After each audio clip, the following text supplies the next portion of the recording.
السلام علیکم ورحمۃ اللہ وبرکاتہ۔ جی، علامہ البیان کے میرے شرکاء اور ساتھی، سیرت النبی صلی اللہ علیہ وسلم کے اسباق کا سلسلہ جاری ہے، اور آج ہم 12 ربیع الاول 1442 ہجری میں آج آپ کے سامنے حضور پاک صلی اللہ علیہ وسلم کے واقعات سے آپ کے بچپنے کے خاص واقعے کی طرف کچھ عرض کرنا چاہ رہے ہیں، اور یہ ہمارے اسباق میں آج نواں سبق ہے۔ حضور پاک صلی اللہ علیہ وسلم کی زندگی اور خاص طور سے بچپنے میں جو بڑے بڑے واقعات پیش آئے ہیں، اس میں سے چند آپ کے سامنے ذکر ہیں۔ اس میں ایک واقعہ شق صدر کا ہے۔ شق صدر یعنی سینہ مبارک کا چاک کیا جانا۔ ایک مرتبہ کا واقعہ ہے کہ آپ اپنے رضائی بھائیوں کے ہمراہ بکریاں چرانے جنگل گئے ہوئے تھے کہ یکایک آپ کا رضائی بھائی دوڑتا ہوا آیا کہ 2 سفید پوش آدمی آئے اور ہمارے قریشی بھائی کو زمین پر لٹا کر ان کا شکم مبارک چاک کیا، اب اس کو سی رہے ہیں۔ یہ واقعہ سنتے ہی حلیمہ سعدیہ اور ان کے شوہر گرتے پڑتے افتہ خیزہ دوڑے ہوئے حضور پاک صلی اللہ علیہ وسلم کی خدمت میں حاضر ہوئے تو دیکھا کہ آپ ایک جگہ کھڑے ہوئے ہیں اور چہرہ انور کا رنگ فق ہے۔ حلیمہ کہتی ہیں کہ میں نے فوراً آپ کو سینے سے چمٹا لیا، اور پھر آپ کے رضائی باپ نے آپ کو سینے سے لگایا اور آپ سے دریافت کیا کہ کیا واقعہ تھا۔ آپ نے بیان فرمایا۔ حلیمہ آپ کو لے کر واپس آئیں۔ شق صدر کا واقعہ نبی کریم صلی اللہ علیہ وسلم کو اپنی عمر میں 4 مرتبہ پیش آیا۔ اول تو یہی جب وہ آپ حلیمہ سعدیہ کے یہاں تھے۔ سیرت نگاروں کا کہنا ہے کہ دوسرا واقعہ جب اس وقت پیش آیا جب آپ 10 برس کے تھے، اور تیسرا واقعہ بعثت نبوی صلی اللہ علیہ وسلم کے وقت جب آپ نبی بنائے جا رہے تھے اس وقت پیش آیا، اور چوتھا واقعہ معراج کے وقت پیش آیا۔ حضرات، حلیمہ سعدیہ کے ہاں جب یہ واقعہ شق صدر کا پیش آیا اور ان کے رضائی بھائی نے حلیمہ سعدیہ ان کے شوہر سے جو کچھ کہا، اس سے حلیمہ سعدیہ پر ایک ایسی کیفیت طاری ہوئی کہ انہیں ڈر ہوا کہ کہیں یہ عظیم الشان امانت میں مجھ سے کوئی خیانت نہ ہو جائے، میرے ہاں قیام کے درمیان انہیں کچھ ہو نہ جائے۔ اس لیے انہوں نے حضور پاک صلی اللہ علیہ وسلم کو ان کی والدہ ماجدہ حضرت آمنہ کے ہاں مکہ مکرمہ پہنچا دیا۔ حضور پاک صلی اللہ علیہ وسلم اپنی والدہ ماجدہ کے ساتھ کوئی 1.5 سال رہے۔ اسی بیچ جب کہ آپ کی عمر 6 سال کی تھی، آپ کی والدہ ماجدہ آپ صلی اللہ علیہ وسلم کو لے کر مدینہ منورہ میں آپ کے دادا کے نلیحال بنو عدی بن نجار میں ملنے گئیں۔ بعض کہتے ہیں کہ شوہر کی قبر کی زیارت کے لیے گئی تھیں۔ ام ایمن بھی ساتھ تھیں۔ جب واپس آئیں تو راستے میں مقام ابوا میں انتقال فرما گئیں اور وہیں دفن ہوئیں۔ والدہ ماجدہ کی وفات کے بعد ام ایمن آپ صلی اللہ علیہ وسلم کو لے کر مکہ میں آپ صلی اللہ علیہ وسلم کے دادا عبد المطلب کے سپرد کیا۔ وہ آپ صلی اللہ علیہ وسلم کو ہمیشہ ساتھ رکھتے۔ عبد المطلب جب مسجد حرام میں حاضر ہوتے تو خانہ کعبہ کے سائے میں خاص فرش ان کے احترام میں بچھایا جاتا۔ کسی کی مجال نہ تھی، حتیٰ کہ عبد المطلب کی اولاد میں بھی، کہ اس پر قدم رکھ سکتی تھی۔ فرش کے ارد گرد اور کنارے کے ساتھ بیٹھتی، لیکن آپ صلی اللہ علیہ وسلم بلا تکلف اس پر بیٹھ جاتے۔ آپ صلی اللہ علیہ وسلم کے چچا مسند ہٹانا چاہتے تو عبد المطلب فرماتے کہ میرے اس بیٹے کو چھوڑ دو، خدا کی قسم اس کی شان کچھ نہیں ہوگی۔ پھر اپنے قریب بٹھاتے اور مسرور ہوتے۔ ابھی آپ صلی اللہ علیہ وسلم کی عمر شریف 8 برس 2 مہینے 10 دن کی تھی کہ آپ کے دادا جان نے مختلف اقوال کے مطابق 82 یا 85 یا 95 یا 110 یا 120 سال کی عمر میں انتقال فرمایا اور جنت المعلیٰ میں مدفون ہوئے۔ انہوں نے آپ کے والد ماجد کے حقیقی بھائی ابو طالب کے سپرد کیا اور یہ وصیت کی کہ کمال شفقت، غایت محبت سے ان کی کفالت و تربیت کرنا۔ ایک دفعہ ابو طالب نے حضرت ابو طالب کا نام عبد مناف تھا۔ وہ بہت کریم النفس اور فراخ دل انسان اور کثیر العیال تھے اور حد درجے غریب تھے۔ وہاں حضرت صلی اللہ علیہ وسلم کی وجہ سے خیر و برکت محسوس کرتے تھے، اور آپ صلی اللہ علیہ وسلم کو اپنی اولاد سے زیادہ عزیز اور حد درجے شفقت و محبت سے مرتے دم تک تربیت کی اور حق کفالت پورا ادا کر دیا۔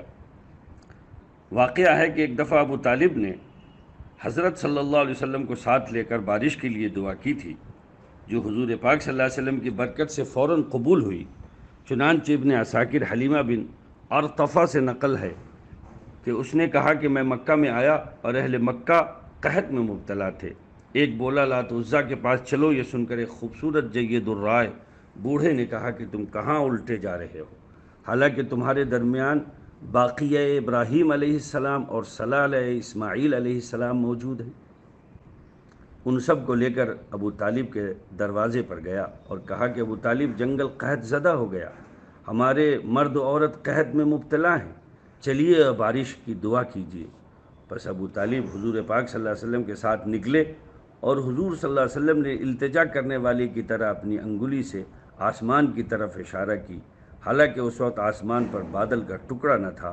اشارہ کرنا تھا کہ چاروں طرف بادل چھا گئے، میہ برسا اور خوب برسا، آبادی و وادی سرسبز و شاداب ہو گئے۔ حضور پاک صلی اللہ علیہ وسلم کی عمر شریف جب 12 سال کی ہوئی تو آپ 582 میں ایک تجارتی قافلے میں اپنے چچا ابو طالب کے ہمراہ شام کے سفر پر روانہ ہوئے۔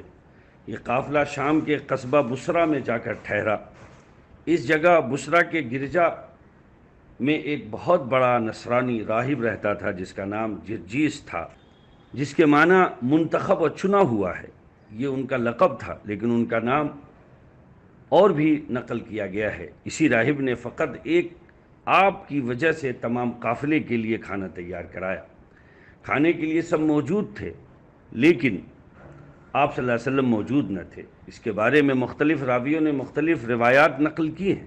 جب قافلے والوں میں سے کسی نے دیکھا کہ صرف ایک بچے پر بادل سایہ کیے ہوئے ہیں اور پھر یہ لوگ اس کے گرجا کے قریب سایہ دار درخت کے سایہ تلے فروکش ہوئے، تو اس نے دیکھا کہ درخت پر بادل کے ٹکڑے نے سایہ کر لیا۔ درخت کی ٹہنیاں خود بخود آپ پر جھک گئیں اور آپ صلی اللہ علیہ وسلم اس کے سایہ تلے آرام کرنے لگے۔ جب بحیرہ نے یہ عجیب واقعہ دیکھا تو اس نے گرجا سے باہر آ کر کھانا تیار کرنے کا حکم دیا۔ پھر اہل قافلہ کو کہلا بھیجا کہ جماعت قریش، میں نے آپ کے لیے کھانا تیار کرایا ہے۔ میری خواہش ہے کہ آپ میں سے ہر شخص، بڑا چھوٹا، آزاد غلام، سب کے سب میرے یہاں آ کر کھانا تناول کریں۔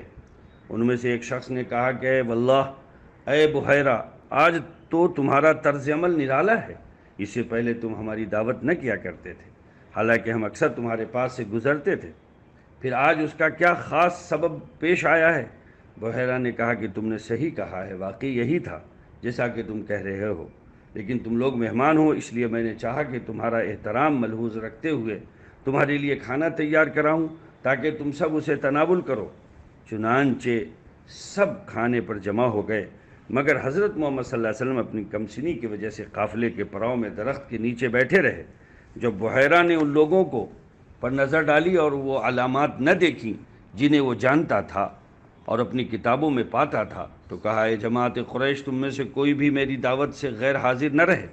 انہوں نے جواب دیا کہ اے بحیرہ، تمہاری شرکت کے اہل لوگوں میں سے کوئی بھی باقی نہیں رہا، صرف ایک سب سے کم سن لڑکا ہے جو اپنی پڑاؤ میں ہی رہ گیا ہے۔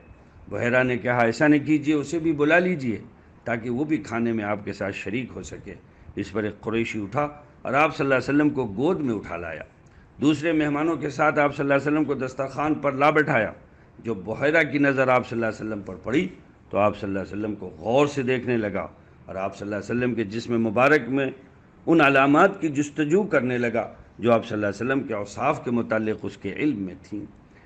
جب سب لوگ کھانے سے فراغت پا کر دسترخوان سے اٹھ کھڑے ہوئے تو بحیرہ آپ کے پاس آیا اور کہا کہ اے صاحبزادے، میں تمہیں لات و عزیٰ کی قسم دے کر کہتا ہوں، کیا تم میرے سوالات کا صحیح جواب دو گے؟ بحیرہ نے طرز تخاطب اس لیے اختیار کیا تھا کہ اس نے سنا تھا کہ آپ کی قوم والے لات و عزیٰ کی قسم کھایا کرتے ہیں، مگر آپ نے بتوں کی قسم کھانے پر ناپسندیدگی کا اظہار فرمایا۔ تب بحیرہ نے کہا خدا کی قسم، کیا تم مجھے میرے سوالات کا جواب دو گے؟ آپ صلی اللہ علیہ وسلم نے فرمایا جو دریافت کرنا چاہتے ہو کرو۔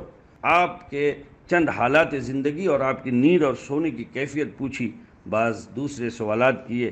آپ صلی اللہ علیہ وسلم بچپن سے پیش آنے والے واقعات بتاتے رہے جو بحیرہ کی معلومات کے بالکل مطابق نکلے۔ پھر آپ صلی اللہ علیہ وسلم نے اس حسب فرمائش پشت کھول کر اسے دکھائی۔ اس نے آپ صلی اللہ علیہ وسلم کے شانوں کے درمیان مہر نبوت دیکھی جو ابھرے ہوئے گوشت کی مانند، یا بعض راوی کہتے ہیں کہ سیب کے مانند تھی۔ جو وہ آپ سے سوالات کر چکا تو آپ صلی اللہ علیہ وسلم کے چچا ابو طالب متوجہ ہو کر ابو طالب کی طرف متوجہ ہو کر بولا کہ یہ لڑکا آپ کا رشتہ دار ہے؟ انہوں نے کہا یہ میرا فرزند ہے۔ بحیرہ نے کہا آپ کا بیٹا نہیں ہو سکتا، کیونکہ اس لڑکے کی خصوصیت سے یہ امر بھی ہے کہ اس کے والد زندہ نہ ہوں۔ تب انہوں نے فرمایا کہ یہ میرا بھتیجا ہے۔ اس نے کہا اس کے والد کیا ہوئے؟ فرمایا کہ یہ بھی والدہ کے بطن میں تھے، شکم مادر میں تھے کہ ان کے والد انتقال کر گئے۔ اس پر بحیرہ نے کہا کہ آپ نے سچ کہا، آپ اپنے اس بھتیجے کو فوراً واپس لے جائیں اور ان کے متعلق یہودیوں سے ہوشیار رہیں۔ خدا کی قسم اگر انہوں نے دیکھ لیا جو کچھ علامات میں نے پہچان لی ہے، اگر وہ بھی پہچان گئے تو ضرور ان کے در پہ آزار ہو جائیں گے، کیونکہ ان کا عظیم الشان مستقبل تباہ ہونے والا ہے۔ اس لیے انہیں آپ جلدی سے واپس وطن لے جائیں۔ چنانچہ ابو طالب شام کی تجارت سے فارغ ہوتے ہی فوراً آپ کو لے کر مکہ مکرمہ واپس ہوئے۔ حضرات، حضور پاک صلی اللہ علیہ وسلم کے بچپنے کے واقعات اور بھی بہت کچھ ہیں، لیکن وقت ہو گیا ہے، میں اسی پر بس کرتا ہوں۔ اللہ تعالیٰ سے دعا ہے کہ بندے ناچیز کی جو اصل نیت ہے کہ ان مختصر سے واقعات سے سننے والوں میں، سامعین میں یہ ذوق شوق ابھرے اور وہ حضور پاک صلی اللہ علیہ وسلم کی سیرت طیبہ کا تفصیلی مطالعہ کریں۔ یاد رکھیں کہ اگر آپ باپ ہیں، بھائی ہیں، بہن ہیں، بیٹی ہیں، ماں ہیں، بیوی ہیں، تو آپ کے لیے اپنے گھریلو زندگی میں اپنے عزیزوں کے ساتھ تربیت کے لیے جو سب سے بڑا سرمایہ ہاتھ آ سکتا ہے وہ رسول پاک صلی اللہ علیہ وسلم کی سیرت طیبہ سے ہی آپ کو حاصل ہو سکتا ہے۔ اس لیے آپ بڑا وظیفہ سمجھیں، یہی سب سے بڑا وظیفہ سمجھیں کہ آپ حضور پاک صلی اللہ علیہ وسلم کی سیرت سوانح کو پڑھیں۔ آج پوری انسانیت اور پورے دنیا کے مسلمان فرانس کی اس حرکت سے جو کارٹون کی شکل میں اس بدبخت مملکت کے صدر کی اجازت سے آویزہ کیے گئے، اس سے پورے دنیا کے مسلمان دل گرفتہ ہیں۔ بے شک ہم اس پر ہزار بار لعنت بھیجتے ہیں، خدا سے دعا کرتے ہیں کہ اللہ تعالی ہمیں جلد بجلد اس پر عظیم عذاب کے ذریعے اس کو ہمیں دکھا دے۔ لیکن میں مسلمان بھائی بہنوں سے کہنا چاہتا ہوں کہ حضور پاک صلی اللہ علیہ وسلم کی سیرت جس طرح دنیا کے سامنے ہمیں پیش کرنی تھی ہم نہیں کر سکے، آج اس گناہ میں کہیں نہ کہیں ہم بھی شریک ہیں۔ اللہ تعالی ہماری کمزوری پر ہمیں معاف فرمائے اور ہماری کوتاہی پر صرف نظر فرمائے، اور حضرت محمد صلی اللہ علیہ وسلم کی سیرت و سنت کو دنیا کے سامنے پیش کرنے کی ہمیں توفیق عطا فرمائے۔ آج جمعے کا دن ہے، جمعے کے خاص اعمال کی طرف خاص طور سے متوجہ رہیے گا۔ اللہ مجھے بھی اس کی توفیق عطا فرمائے اور آپ کو بھی اس کی توفیق عطا فرمائے۔ السلام علیکم ورحمۃ اللہ وبرکاتہ۔